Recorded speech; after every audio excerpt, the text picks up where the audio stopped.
Kami akan membahas dampak dan dinamika kebijakan impor jagung di Indonesia. Meskipun dikenal sebagai negara agraris, Indonesia masih bergantung pada impor jagung karena produksi dalam negeri belum mampu memenuhi kebutuhan yang terus meningkat, terutama dari industri pakan ternak. Tingginya permintaan jagung yang mencapai lebih dari 14-16 juta ton per tahun hanya untuk pakan tidak sejalan dengan kapasitas produksi nasional yang tumbuh lebih lambat akibat berbagai kendala struktural.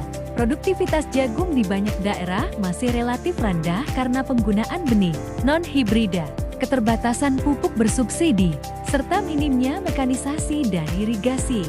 Selain itu, luas lahan pertanian terus menyusut akibat alih fungsi lahan ke sektor perumahan dan industri, membuat ekspansi produksi semakin sulit. Faktor iklim seperti El Niño juga sering menurunkan hasil panen, sehingga produksi domestik tidak stabil dari tahun ke tahun. Di sisi lain, industri pakan membutuhkan suplai jagung dalam jumlah besar, kualitas seragam, dan harga yang kompetitif, sesuatu yang kadang sulit dipenuhi petani lokal. Akumulasi faktor-faktor ini membuat impor tetap menjadi pilihan untuk menutup defisit, menjaga harga pakan tetap stabil, dan menjamin ketersediaan bahan baku bagi sektor peternakan. Indonesia mengalami fluktuasi dari tahun ke tahun. Pada periode 2018 sampai 2022, impor jagung sempat menurun karena adanya peningkatan produksi dalam negeri dan kebijakan substitusi impor. Namun, kebutuhan industri pakan ternak yang terus meningkat membuat impor jagung tetap diperlukan, terutama untuk memenuhi kekurangan pada bahan baku. Pada proyeksi hingga 2025, impor jagung diperkirakan masih akan terus terjadi meskipun pemerintah menargetkan swasembada jagung melalui peningkatan produktivitas dan perluasan lahan tanam. Adapun negara-negara pemasok jagung segar ke Indonesia itu terdiri dari 3 negara utama yang terdiri dari Brasil, Argentina, dan Amerika Serikat. Kondisi produksi dalam negeri, produksi jagung di Indonesia ini akan terus meningkat, terutama di sentra-sentra produksi seperti Jawa Timur, Jawa Tengah, Lampung, Sulawesi Selatan, dan NTB. Namun tantangan ini akan masih ada seperti produktivitas lahan yang belum optimal di beberapa daerah. Ditambah lagi dengan ketergantungan pada musim hujan karena sebagian besar lahan masih tak ada hujan. Kendala distribusi dan infrastruktur yang menyebabkan harga jagung di tingkat petani sering tidak stabil. Meskipun produksi nasional meningkat, kebutuhan industri pakan yang sangat besar membuat produksi dalam negeri belum sepenuhnya mencukupi, sehingga impor masih diperlukan. Peran kebijakan pemerintah pada Bulog berperan dalam stabilitas harga dan penyerapan jagung petani serta menjaga stok nasional.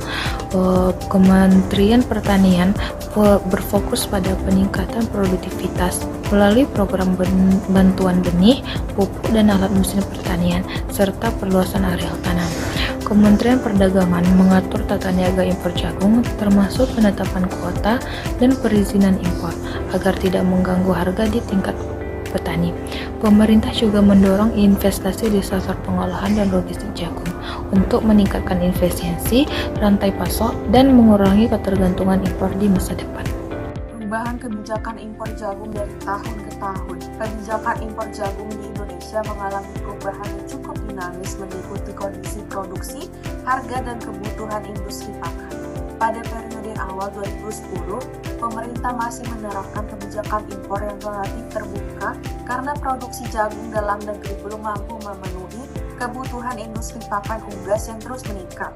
Namun sejak 2015, pemerintah mulai menggeser kebijakan menuju perlindungan produksi nasional melalui program swasembada jagung. Pada masa ini, impor diperketat dan izin impor hanya diberikan dalam kondisi tertentu, terutama ketika pasokan domestik tidak mencukupi. Memasuki 2018, pemerintah menegaskan pembatasan impor dengan menerbitkan regulasi yang mengatur bahwa impor jagung untuk pakan hanya dapat dilakukan melalui penugasan khusus kepada Bulog sebagai upaya menjaga harga petani dan menekan ketergantungan terhadap pasokan luar negeri. Pada tahun 2020 hingga 2022, meskipun produksi jagung nasional meningkat, pemerintah tetap membuka impor secara terbatas untuk menstabilkan pasokan selama pandemi COVID-19 karena distribusi pangan, global, dan logistik dalam negeri mengalami gangguan. Setelah tahun 2023, arah kebijakan semakin jelas menuju pengurangan impor. Pemerintah menyatakan bahwa impor hanya dapat dilakukan jika benar-benar dibutuhkan, dan bila produksi domestik cukup, impor diberhentikan sama sekali. Pada 2024 hingga 2025, kebijakan semakin diarahkan untuk mencapai kemandirian jagung, sehingga pembatasan impor diperkuat dan pemerintah menargetkan industri pakan dapat sepenuhnya menyerap jagung lokal. Secara keseluruhan, perubahan kebijakan impor jagung dari tahun ke tahun menunjukkan pola bahwa semakin tinggi produksi dan semakin kuat tekanan politik pangan, semakin ketat pula impor dibatasi. Sebaliknya, ketika produksi turun atau harga melonjak, impor kembali dibuka sebagai instrumen stabilisasi. Faktor penyebab perubahan kebijakan impor. Yang pertama yaitu cuaca, El Nino atau La Nina. Gangguan iklim seperti El Nino menyebabkan kekeringan dan penurunan produksi jagung sehingga pemerintah membuka impor.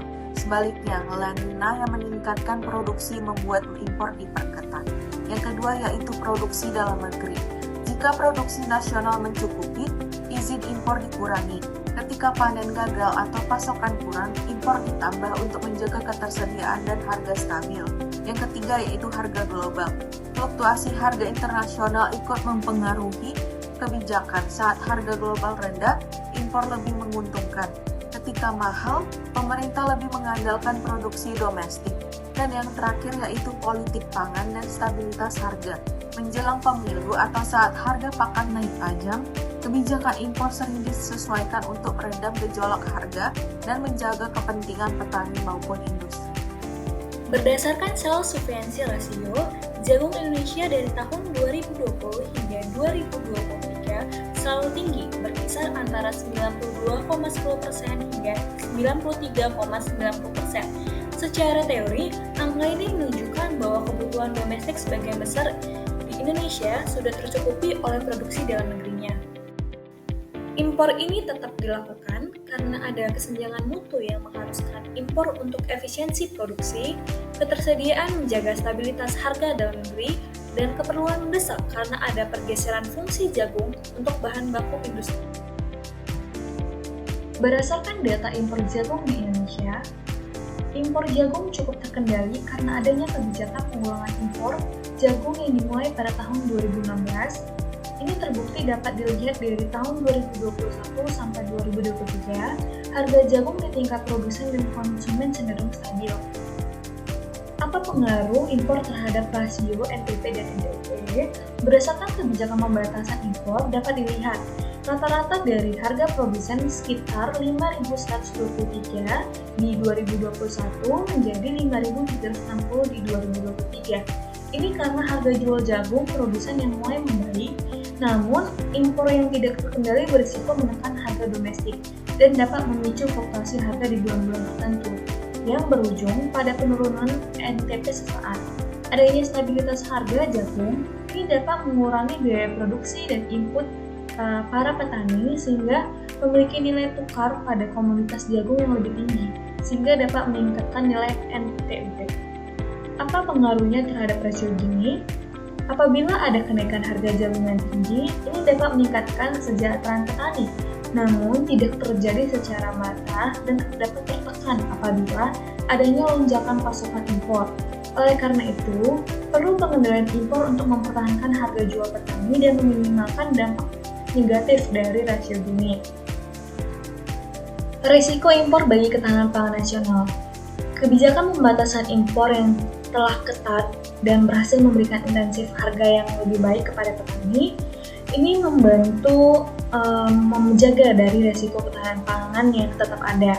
Kenaikan harga konsumen yang masih meningkat dari tahun ke tahun mengindikasikan bahwa impor yang dilakukan ini tidak sepenuhnya efektif dalam meredam inflasi pangan. Tetapi, intervensi impor di masa depan harus lebih baik lagi pada perbaikan rantai pasok domestik dan menstabilkan harga di tingkat konsumen dan pedesaan. Tidak hanya untuk menjaga harga, tetapi juga harus memperkuat pilar ketahanan pangan Indonesia. Berdasarkan kebijakan pemerintah yang telah dilakukan pada impor jagung, bahwa telah dilakukan pembatasan impor dan mengutamakan produksi domestik, serta diutamakan kebutuhan industri khusus yang memang memerlukan spesifikasi jagung tertentu yang harus memerlukan importasi pada produk jagung, sehingga adanya upaya penurunan jagung dari tahun ke tahun. Sebagai penutup dari kesimpulan kelompok kami, analisis kami menunjukkan bahwa meskipun Indonesia telah berhasil mengendalikan tren impor jagung melalui kebijakan yang dibuat pada tahun 2016 dan dapat dilihat dari data 2020 sampai 2023 dengan harga produsen dan konsumen yang stabil, ini menunjukkan bahwa dengan nilai SSR di atas 90%, Indonesia sudah cukup mampu memenuhi kebutuhan domestiknya, tetapi ketergantungan impor ini tetap ada, di mana diperlukan untuk memenuhi kebutuhan industri terhadap komoditas jagung yang lebih spesifik untuk produksi yang lebih efisiensi dan untuk memastikan rantai pasokan dalam negeri tetap ada. Oleh karena itu, rekomendasi utama kami adalah agar pemerintah tidak hanya fokus pada pengendalian impor di hulu, tetapi juga pada perbaikan rantai pasok domestik dan standarisasi kualitas dalam negeri. Oleh karena itu, harapan ini dapat memastikan produk domestik dari komoditas jagung mampu bersaing dan memenuhi standar industri sehingga ketergantungan impor ini dapat lebih ditekan dan dikurangi secara berkelanjutan. Sekian dan terima kasih.